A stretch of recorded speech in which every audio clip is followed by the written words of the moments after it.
안녕히 주무셨습니까? 오늘 읽은 말씀은 시편 43편 1절로 5절의 말씀입니다. 찬송가는 370장 주 안에 있는 나에게입니다.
사도신경으로 신앙 고백하심으로 새벽기도회 시작하겠습니다. 전능하사 천지를 만드신 하나님 아버지를 내가 믿사오며 그 외아들 우리 주 예수 그리스도를 믿사오니 이는 성령으로 잉태하사 동정 교만에게 나시고 본디오 빌라도의 고난을 받으사 십자가에 못 박혀 죽으시고 장사한 지 사흘 만에 죽은 자 가운데서 다시 살아나시며 하늘에 오르사 전능하신 하나님 우편에 앉아 계시다가 저리로서 산자와 죽은 자를 심판하러 오시리라. 성령을 믿사오며 거룩한 공예와 성도가 서로 교통하는 것과 죄를 사하여 주시는 것과 몸이 다시 사는 것과 영원히 사는 것을 믿사옵나이다. 아멘. 370장 찬송하겠습니다. 주 안에 있는 나에게 딴 근심이 있으랴. 십자가 밑에 나아가 내 짐을 풀었네. 주님을 찬송하면서 할렐루야 할렐루야. 내 앞길 멀고 험해도 나 주님만 따라가리. 그 두려움이 변하여 내 기도 되었고 전날의 한숨 변하여 내 노래 되었네. 주님을 찬송하면서 할렐루야 할렐루야. 내 앞길 멀고 험해도 나 주님만 따라가리. 내 주는 자비하셔서 늘 함께 계시고 내 궁핍 밤을 아시고 늘 채워주시네. 주님을 찬송하면서 할렐루야 할렐루야. 내 앞길 멀고 험해도 나 주님만 따라가리. 내 주와 맺은 언약은 영불변하시니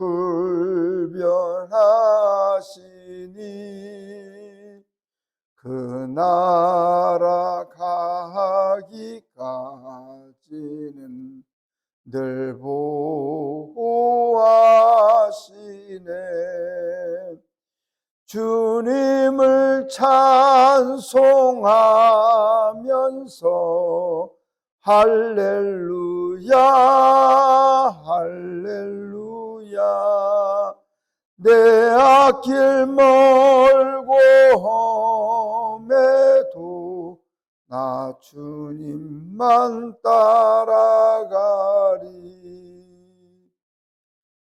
사랑의 하나님, 감사하고 고맙습니다. 저희들을 사랑하여 주시고 주의 인자와 자비로 품어주시며 세상 모든 근심 환난 가운데 오직 주님 의지하게 하시고 날마다 주님께 삶을 구하는 인생을 살게 하여 주시니 감사합니다.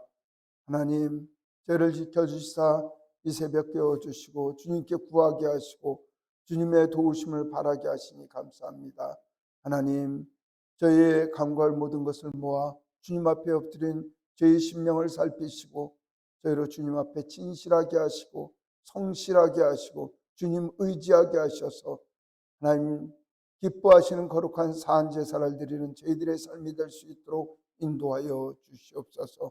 하나님, 저 시간 주님께 올려드리며 주님의 말씀을 듣고자 합니다. 주님의 성령님께서 저희와 함께하여 주셔서 아버지 하나님의 거룩하신 마음을 알아가게 하시며 우리를 향하신 아버지 하나님의 크신 뜻과 아버지 하나님의 사랑을 알아 결단하며 주님의 말씀에 순종하는 귀한 은혜를 허락하여 주시옵소서. 예수 그리스도의 이름으로 기도드리옵나이다. 아멘. 시편 43편 1절로 5절의 말씀을 읽겠습니다.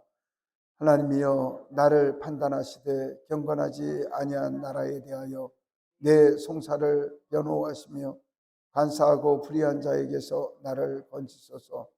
주는 나의 힘이 되신 하나님이시거늘 어찌하여 나를 버리셨나이까. 내가 어찌하여 원수의 억압으로 말미암아 슬프게 다니나이까. 주의 빛과 주의 진리를 보내시어 나를 인도하시고 주의 거룩한 상과 주께서 계시는 곳에 이르게 하소서. 그런즉 내가 하나님의 제단에 나아가 나의 큰 기쁨의 하나님께 이르리이다. 하나님이여 나의 하나님이여 내가 수금으로 주를 찬양하리이다. 내 영혼아 내가 어찌하여 낙심하며 어찌하여 내 속으로 불안해하는가. 너는 하나님께 소망을 들어 그가 나타나 도우심으로 말미암아 내 하나님을 여전히 찬송하리로다. 아멘. 하나님께 예배하는 여러 성도님들께 하나님께서 은혜와 평강 내려주시길 원합니다. 오늘 말씀 시편 43편의 말씀입니다. 시편 43편의 말씀은 지난주 우리가 읽은 시편 42편 말씀과 유사한 내용들이 있고 같은 동일한 어기도 있기 때문에 아마 같은 문장이 아니었나, 같은 시가 아니었나, 같은 찬양이 아니었나 이렇게 여기는 사람들도 있습니다. 그리고 옛날 히브리 성경에는 이 두 성경이 또 하나의 성경으로 되어 있었다라고 그렇게 이야기를 하나 분명히 차이가 있는 것은 42편에는 하나님에 대한 열망을 표현한 것이라면 43편 오늘 이것은 하나님 교제가 완전할 것에 대한 찬양이었다고 그렇게 생각을 한다면 43편은 41편과 다른 말씀이 됩니다. 43편은 고난 가운데 있으면서도 나는 하나님을 찬양하고 하나님 앞에만 살아가겠다고 하는 굳은 결의를 이야기를 하는 것이 43편의 말씀입니다. 어렵고 힘들고 고난이 있을지라도 나는 주님의 찬송하며 주님을 경배하는 주의 백성으로 살아가겠다는 말씀이 오늘의 말씀이라는 것입니다. 세상 살아가면서 하나님을 섬겨한다, 아니면 예배당을 다닌다, 교회를 한다 하면 많은 이들이 그렇게 얘기를 합니다. 한가하구나 이야기를 하는데, 한가해서 주님을 믿는 것이 아니라 세상 의지할 것이 없어서 십자가 그늘 앞에 나가서 십자가 앞에 우리의 죄짐을 풀어놓고 그분을 의지할 수밖에 없는 것입니다. 한가해서 주님을 찾는 것이 아니라 주님을 찾지 않고서는 견딜 수 없고 살 길이 없기에 주님을 찾는 우리의 심령이라는 사실입니다. 오늘 43편을 읽으면서 우리에게 힘주시고 능력 주시는 그 하나님을 더욱 의지하는 은혜가 우리 교회 가운데 여러 성도님들의 삶 가운데 넘치기를 소망합니다. 다윗 왕은 큰 고난 가운데 있었습니다. 그리고 그저 고난이 그냥 고난이 아니라 아들이 별난을 일으킨 겁니다. 여러분들도 이제 자녀분들이 엄마 나한테 해준 게 뭐가 있어요? 아버지 나한테 해준 게 뭐가 있어요? 그러면 기가 딱 막히고 숨이 차고 이걸 어떻게 해야 되나? 이걸 또 설득을 시켜야 되나? 말을 해야 되나?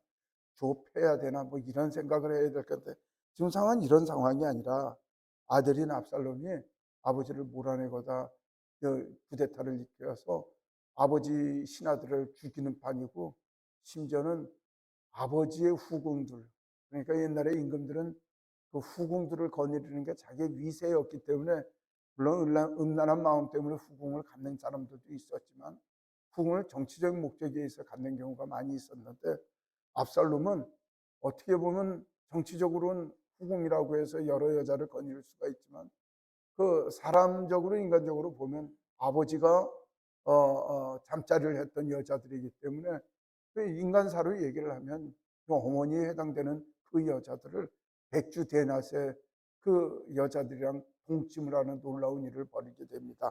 그 일은 결국 무엇이냐면 나는 다시는 아버지와 하나가 될 수가 없고 아버지는 나의 원수라고 하는 의지를 표명하로 말미암아 많은 신하들이 내가 다윗을 편을 들 것인가 아들인 압살롬 편을 들 것인가 둘이 또 부자지간이니까 또 나중에 합치면은 우리가 아버지 편 들다가 혹은 아들 편 들다가 나중에 죽을 수가 있으니까 몸 조심해야 되겠다 해서 왼쪽 오른쪽으로 몸을 가누지 못하는 사람들에게 압살롬이 확실한 의지를 보인 겁니다. 나는 절대로 아버지와 하나 될 수가 없다. 그래서 이제 압살롬을 지지하는 사람들이 다윗의 그 아버지 정부에 완벽하게 반박을 하기 위하여 압살롬이 그런 일을 벌이고 있는 것입니다. 그러나 억울한 가운데 있는 가운데 과거엔 다윗에게 머리를 숙이고 임금님이 최고입니다고 하는 사람들이 이제 오히려 다윗을 욕을 하고 덤벼드는 반이 있으니 이 다윗이 너무나 답답한 가운데 있는 상황입니다. 그래서 다윗이 뭐라고 얘기를 하냐면 1절에 하나님이 나의 재판관이라고 이야기를 하시면서 또 이야기를 하나님 나를 변호해 달라고 이야기를 합니다. 여러분들이나 제가 재판 같은 거를 초등학교 때 배우면 판사가 있고 또 고발하는 검사가 있고 또 죄인을 변호하는 변호사가 있어서 그렇게 재판을 합니다. 그래서 검사와 변호사 사이에 그 재판관이 잘 이야기를 듣고 판단을 하게 되는데 오늘 재판은 뭔가 좀 잘못되는 것 같습니다. 하나님이 재판관이시고 하나님이 피고의 변호자이시라는 것입니다. 이런 재판은 되지 않는 재판입니다. 그러니까 결국은 뭐냐면 재판관이 그 변호사의 말을 듣는다는 이야기죠. 그다음에 재판관이 변호해 놓고 변호인이 변호한 거를 재판관이 들어서 판정을 하는 건 뭐 두 분이 한 편이니까 결국은 이긴다는 것입니다. 하나님 앞에 믿는 사람들이 재판을 받고 판결을 받는 그 모습이 바로 그렇습니다. 하나님 우리의 심판자이시지만 우리의 변호인이시기 때문에 우리가 세상에서 어떤 죄를 지었을지라도 하나님 우리를 위하여 변호하여 주시고 변명하여 주시고 상황을 이야기하여 주시고 또한 그 변호와 또 우리를 옹호해 주는 마음 가운데 우리를 심판해 주시는 심판관이시고 재판관이라는 사실을 이야기를 합니다. 그러므로 하나님 앞에 재판받는 우리는 하나님 앞에 유리한 판결을 받을 수밖에 없는 상황임을 저와 여러분들이 기억을 한다는 것입니다. 다윗은 그것을 알고 있기 때문에 하나님이 우리의 재판관이시며 우리의 심판가신 하나님이 우리를 재판해 주시고 우리를 심판하여 달라고 그렇게 이야기를 하고 있습니다. 세상살이는 많이 부조리한 면이 많습니다. 돈 많은 사람들이 재판관을 매수하는 경우도 있고 돈 많은 사람들이 또 능력 있는 변호사들을 매수하면 그 변호인들이 재판관을 매수해서 자신들의 필요한 대로 이야기를 하지만 정의의 하나님께서는 우리를 판단하시고 우리를 지켜주시고 우리를 이끌어 주신다는 사실을 기억하신다면 세상 어려운 힘듦이 있을지라도 우리의 머리카락까지 세심받고 우리의 심령의 모든 것을 살피시는 하나님께서 저와 여러분들을 평탄한 길로 인도하여 주신다는 놀라운 진리를 믿고 주님만 의지하는 우리가 되었으면 좋겠습니다. 2절의 이야기를 하기를 하나님 나를 어찌하여 버리셨나이까 이런 이야기를 하는데 사실 이것은 하나님을 원망하거나 버림을 당했다는 이야기보다는 시편의 표현적 언사입니다. 그러니까 본인이 고난 가운데 있을 때 빠져나올 수가 없을 때 하나님께서 내가 버림받은 건 아닌가, 하나님 버려시다면 나를 구해 주십시오, 이 간절한 표현이 하나님 어찌하여 나를 버리셨냐고 그렇게 이야기를 하고, 하나님께서는 절대로 나를 버리실 분이 아니기 때문에 나는 버림받지 않았다고 하는 역설적인 이야기도 된다는 것입니다. 다윗은 일평생 살아가면서 오직 의지했던 분은 하나님입니다. 그리고 하나님은 반석이고 산성이고 구원이고 나의 구원의 뿌리 되시고 나의 모든 것이 되신다고 그렇게 고백을 했던 사람들입니다. 근데 현실을 보니까 그 구원의 하나님이 나의 반석이고 산성이고 방패신 하나님이 계신다고 이야기를 하는데도 고난 가운데 있는 것입니다.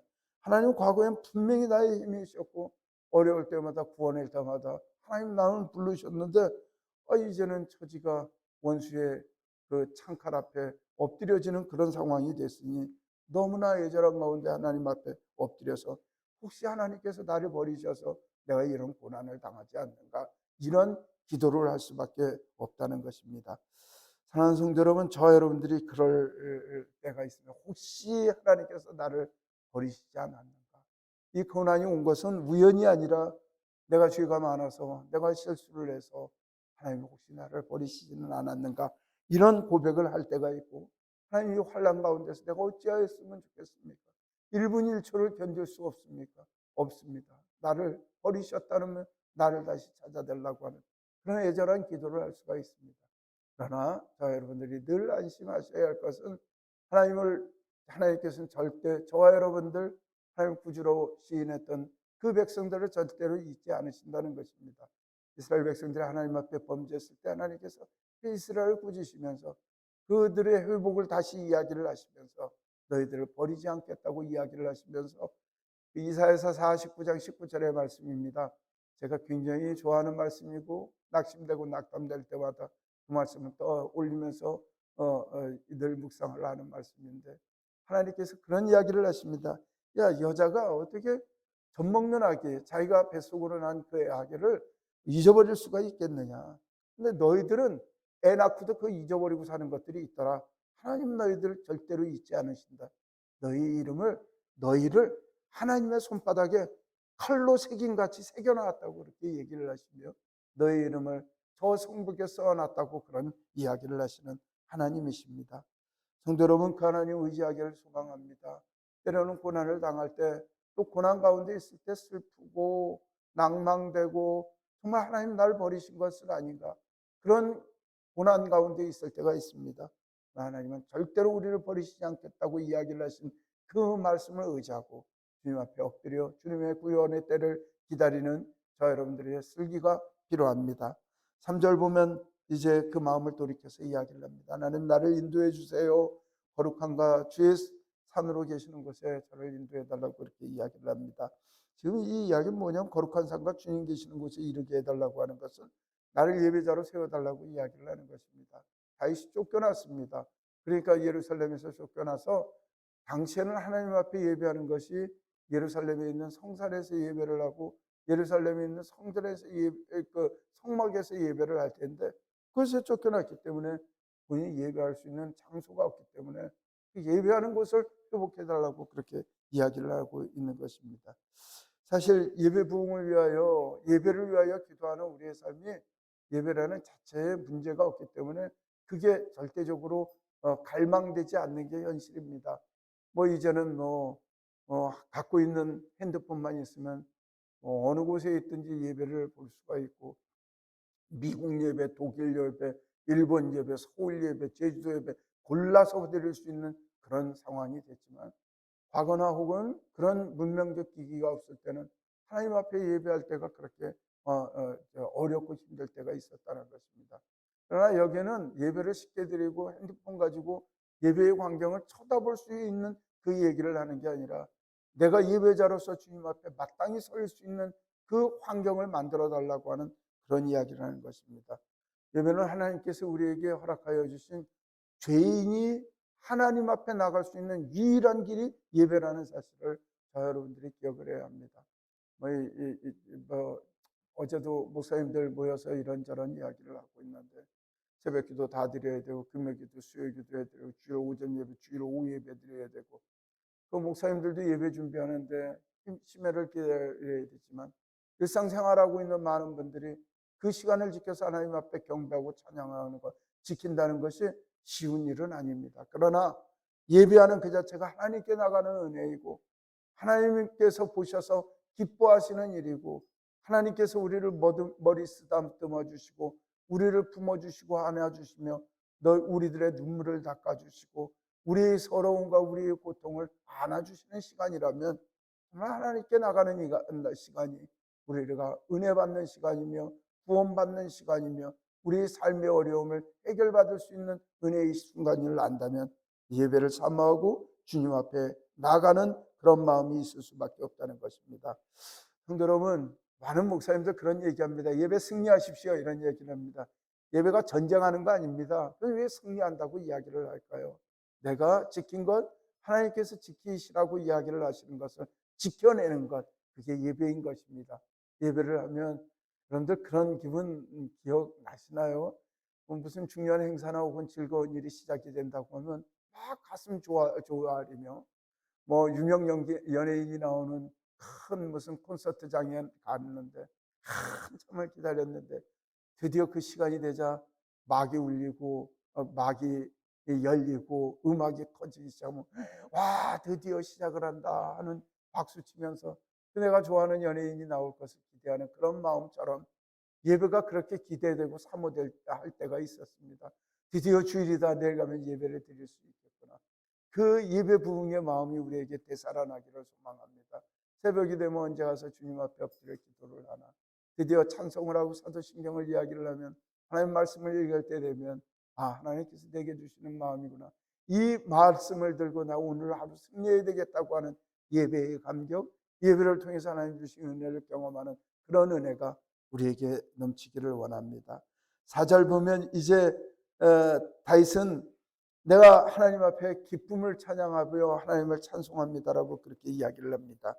제단에 가서 나의 큰 기쁨의 하나님의 이르리이다 이렇게 이야기를 하는데 큰 기쁨의 하나님이라는 뜻은 기쁨 중에 기쁨이신 하나님께 나갑니다 이렇게 얘기를 합니다. 그러니까 큰 기쁨은 그냥 작은 기쁨이 있고 큰 기쁨이 있는 게 아니라 내 모든 기쁨 중에 가장 위에 있는 극선의 기쁨이라고 해서 큰 기쁨이라고 이야기를 했는데 우리가 성경 보고 있는 것을 개역 개정판이라고 이야기를 하고 그다음에 이제 1998년 이전에는 우리가 개역 한글판이라고 이야기를 하는데 거기에서는 뭐라고 써 있냐면 극락의 하나님께 찬양을 합니다. 그렇게 얘기를 합니다.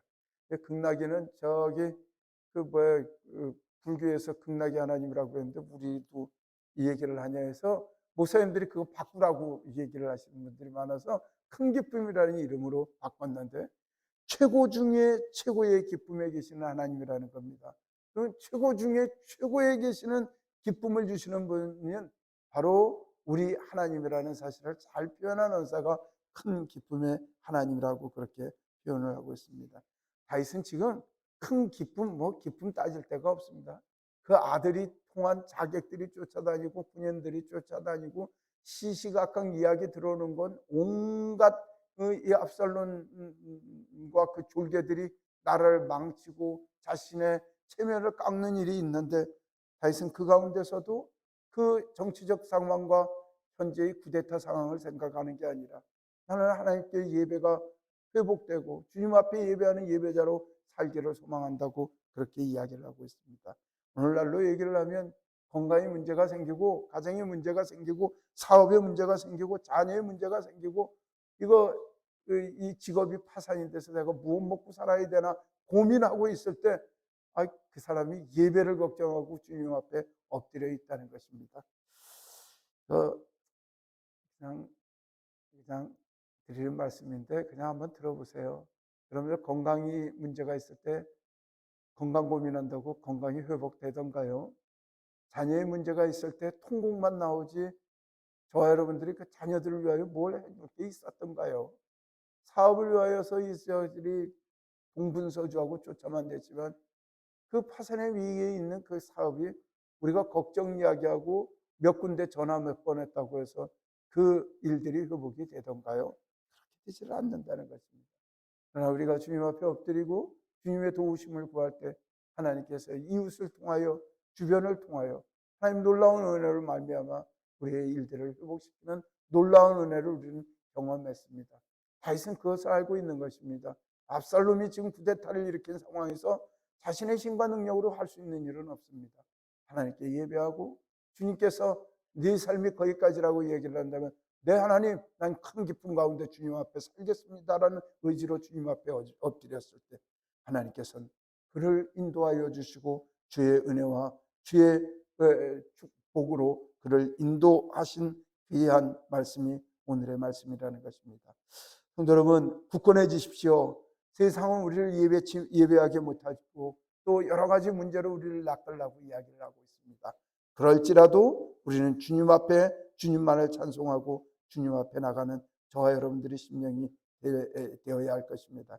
그러기에 다윗은 그 언약의 계가 그 다윗성에 들어오게 될 때 예루살렘으로 올 때 많은 신하들이 있는 가운데서도 하나님께서 그 다윗의 그 언약의 계를 들어오는 걸 허락하셨다는 사실을 믿었기 때문에 덩실덩실 춤하고 바지춤이 내려갈 정도로 춤을 추게 되자 그 부인되는 비갈이라는 사람이 아니 임금님이 체면도 없이 말이야 그 백성들이 다 보는데 거기서 어떻게 옷이 다 흘러내리는 줄 모르고 춤을 추냐고 그런 비난까지 할 정도로 하나님을 찬양하고 경배하는 자리에 섰다는 것입니다. 세상 사람들이 내가 하나님을 예배하고 찬양하는 걸 비웃을지라도 그거보다 더한 낮아짐이 있을지라도 하나님의 경배하는 자리를 포기할 수 없다고 하는 다윗의 각오와 의지가 우리의 각오 의지 되기를 간절히 원합니다. 5절 말씀 우리 한번 읽겠습니다. 내 영혼아 내가 어찌하여 낙심하며 어찌하여 내 속에 불안해하는가. 너는 하나님께 소망을 두라. 그가 나타나 도우심으로 말미암아 내 하나님을 영원히 찬송하리로다. 너무 힘들지 않습니까? 우리 한 번 더 읽겠습니다. 한 번 더 읽으면 울컥해서 눈물이 나올 것 같은데 한번 다시 한번 읽겠습니다. 내 영혼아 내가 어찌하여 낙심하며 어찌하여 내 속에 불안해하는가. 너는 하나님께 소망을 두라. 그가 나타나 도우심으로 말미암아 내 하나님을 여전히 찬송하리로다. 아멘. 여러분들이 세상 살면서 낙심과 정말 낙심할 수밖에 없는 상황에 우리가 도달할 때가 너무나 많습니다. 정말 날은 어둡고 해는 지고 갈 길은 멀고 배는 고프고 옆에서는 동물들이 우는 소리가 들리는 첩첩산골과 같은 그런 길을 걸었을 때 나는 여기서 죽을 수밖에 없는가 그 고민하는 그런 순간일지라도 나는 내 영혼에게 이야기를 하기를 왜 내 마음속에 네가 불안해하느냐. 하나님께 소망을 두라. 하나님께서 분명히 도우시고 지켜주신다고 하니 나는 하나님만을 찬양하겠다고 하는 그 찬송이 그 의지가 우리 일평생 주님 앞에 살아가는 그런 믿음 되시길 예수님 이름으로 축복합니다. 기도하겠습니다. 자비로우신 하나님 저희를 이끄시고 인도하여 주시고 저에게 좋은 것 주시는 하나님 세상 살아가면서 하나님 찢겨 상처나고 하나님 더 이상 회복할 수 없는 가운데 저희가 살아가고 있습니다. 하나님도 무심 아니고서는 잠시 잠깐도 살 수 없는 저희의 심령입니다. 하나님 우리를 도와주시옵소서. 하나님 주님만을 의지하게 하여 주시옵소서. 하나님 저희가 낙심하고 불안해하고 저희가 마음에 그 어려운 마음의 슬픔이 있을지라도 하나님께 소망을 두고 하나님의 도우심을 간절히 바라며 우리를 지켜주시는 하나님을 영원히 찬양하는 저희의 심령이 될 수 있도록 우리 하나님께서 도우시고 인도하여 주시옵소서. 하나님 사랑이 하는 교우들 가운데 아버지 하나님 사망의 음침한 골짜기를 거닐고 있는 사랑하는 성도들이 있습니다. 건강의 문제로 삶의 문제로 생활의 문제로 가정의 문제로 눈물을 흘리며 하나님의 도우심을 청하는 경우가 있습니다. 하나님 만나 주셔서 그 외로움이 찬송이 되게 하시고 그 고통이 찬양이 되게 하시며 아버지 하나님 어려운 환경 가운데서 우리를 도우신 하나님을 간증하는 저희 삶이 될 수 있도록 우리 하나님 역사하여 주시옵소서. 하나님, 고 영민 집사님 주님의 은혜 가운데 무사하게 회복하게 하시니 감사합니다. 더욱 건강해지고 더욱 회복되어 하나님을 찬양 찬미하는 자리에 있도록 우리 하나님께서 도우시고 인도하여 주시길 간절히 바라옵고 합니다. 하나님, 오늘 금요 기도회입니다. 저희가 모여 하나님 부르짖을 때마다 하나님 응답하여 주시고 하나님 앞에 나옴이 찬양과 찬송이 우리의 기쁨이 되고 소망이 되게 하시며 그 예배가 하나님께 즐거움을 드리고 저에게 무한한 은혜를 받는 귀한 시간이 될 수 있도록 도와주시옵소서. 하나님, 예배를 인도하여는 하 성민 전수사에게 신과 능력을 함께 허락하여 주시고 성령 하나님 붙드심 있기를 간절히 소망하고 원합니다. 피곤하지 아니하게 하시고 낙심치 아니하게 하시고 하나님을 찬양하는 다윗과 같이 영원히 주님 앞에 찬양하고 찬미하며 아버지 하나님의 성령 하나님의 붙드심을 받는 귀한 종으로 일평생 살아갈 수 있도록 아버지여 복내려 주시옵소서. 이 모든 말씀 우리 주 예수 그리스도의 이름으로 기도드리옵나이다. 아멘. 하늘에 계신 우리 아버지여, 이름이 거룩히 여김을 받으시오며 나라가 임하시오며 뜻이 하늘에서 이루어진 것 같이 이 땅에서도 이루어지이다. 오늘 우리에게 일용할 양식을 주시옵고 우리가 우리에게 죄 지은 자를 사하여 준 것 같이 우리 죄를 사하여 주시옵고 우리를 시험에 들게 하지 마시옵고 다만 악에서 구하시옵소서. 나라와 권세와 영광이 아버지께 영원히 있사옵나이다. 아멘. 오늘 말씀 기억하시면서 더욱 하나님을 의지하는 저와 여러분들의 심령 되기를 원합니다. 세계 선교를 위하여 선교사님들 사역들을 위하여 기도해 주시길 부탁드립니다. 하마을 성경학교와 동의 선교를 위하여 기도해 주십시오. 오늘 금요 기도에 은혜 받는 시간이 되게 하시며 우리의 문제가 해결되는 시간 되게 해달라고 여러분들 기도하여 주시길 바랍니다. 고맙습니다. 기도하겠습니다.